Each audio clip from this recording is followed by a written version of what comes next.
नमस्कार मंडळी. आज मी बनवणार आहे चिलाची भाजी. ही आहे चिलाची भाजी.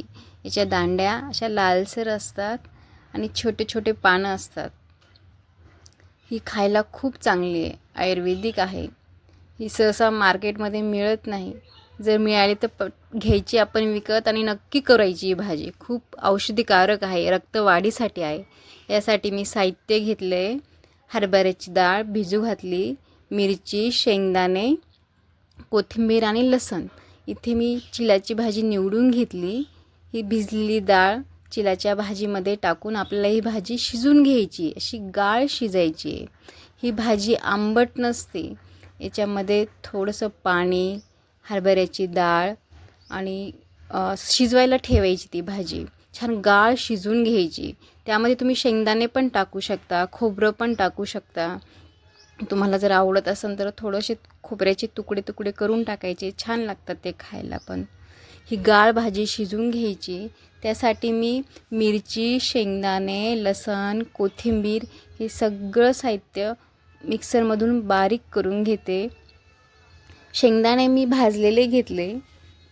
इथे आपल्याला तिखट किती प्रमाणात लागते त्याप्रमाणे मिरची घ्यायची. कोणाला कमी जास्त लागतं. शेंगदाणे जास्त घेतले तरी चालेल, थोडे असे डाळवं घेतलं तरी चालेल, पण मी ते शेंगदाण्याचा वापर केला. थोडंसं मिरच्या टाकल्या त्याच्यामध्ये, लसूण टाकला. लसणाचं प्रमाण थोडं मी जास्त घेतलं.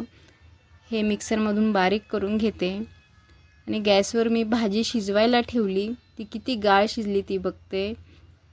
हरभऱ्याची डाळ मी भिजू घातली होती म्हणून ते लवकर शिजली. ती हरभरे बघा, आपली भाजी गाळ शिजली. ही भाजी लवकर शिजते. ही अशी आंबट वगैरे नाही आहे. ह्या भाजीला अशी चव वेगळ्या प्रकारची, थोडीशी अशी आंबट नाही, ती अशी तुरट, अशी जशी पालक प्रकारे असतो ना, पालकाच्या प्रमाणे आहे ही भाजी. पण खूप औषधीकारक आहे. ही खायला खूप छान लागते ही भाजी. अशी थोडीशी घट्ट, थोडीशी पातळ, अशी जास्त पातळ नाही करायची ही भाजी. आता जे मिक्सरमधून मी साहित्य बारीक करून घेतले होतं ते त्याच्यामध्ये टाकते. सगळं मिक्स खालीच करून घ्यायचं आपल्या पातेल्यामध्ये आणि आपल्याला किती पाणी लागतं ते त्याच्यामध्ये ॲड करायचं. गरम पाणी वापरायचं भाज्यांना, म्हणजे भाज्यांची चव जात नाही, अशी भाजीला चव राहते. आता हे वाटलेलं वाटण मी मिक्सरमधलं याच्यामध्ये टाकून घेते आणि सगळे एकत्र हटून घेते चमच्याने. बघा किती गाळ शिजली भाजी. ही त्याच्यात थोडीशी हळद वापरायची, जास्त हळदीचं प्रमाण नाही वापरायचं, म्हणजे हिरवा कलर छान दिसतो भाजीला. तुम्हाला किती प्रमाणात भाजी लागते त्याप्रमाणे पाणी टाकायचं. थोडीशी हळद खालीच टाकून घ्यायची, हळद पातेल्यामध्ये. तुम्हाला कढईत, पातेल्यात, लोखंडाच्या कढईत अशा कशामध्ये शिजून घ्यायची ती अगोदर शिजून घ्यायची.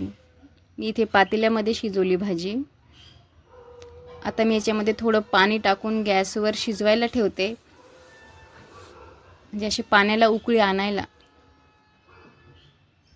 कारण याला आपल्या तडका पॉटने वरतून फोडणी द्यायची आहे लसणाची.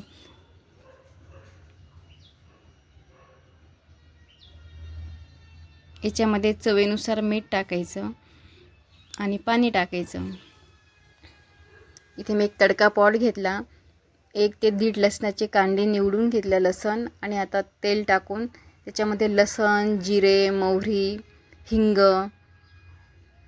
हिंगाने खूप छान वास येतो. फक्त लसणाचीच फोडणी द्यायची. याच्यामध्ये कांदा, टोमॅटो नाही टाकायचा. लसणाचा वास छान लागतो त्याच्यामध्ये.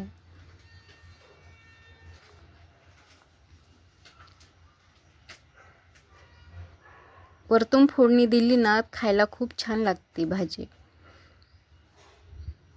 जिरेचे प्रमाण थोडं जास्त ठेवलं तरी चालेल, लसण पण थोडं जास्त टाकलं तरी चालेल, कारण तळलेला लसण असतो ना, खायला पण खूप छान लागतो तो.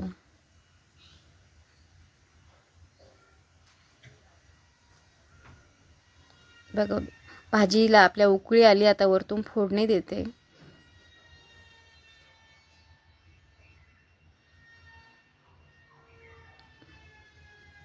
भाजी तयार आहे. छान उकळी येऊ द्यायची भाजीला. झाकण ठेवायचं. 2 मिनटं झाकण ठेवायचं, नाही तर ती उतू जाईल भाजी. भाजी आपली तयार आहे. तुम्ही नक्की करून बघा ही भाजी. खूप छान लागते खायला. आणि वरतूनच मीठ टाकायचं. म्हणजे मिठाचं प्रमाण पाण्यानुसार अंदाज येतो आपल्याला.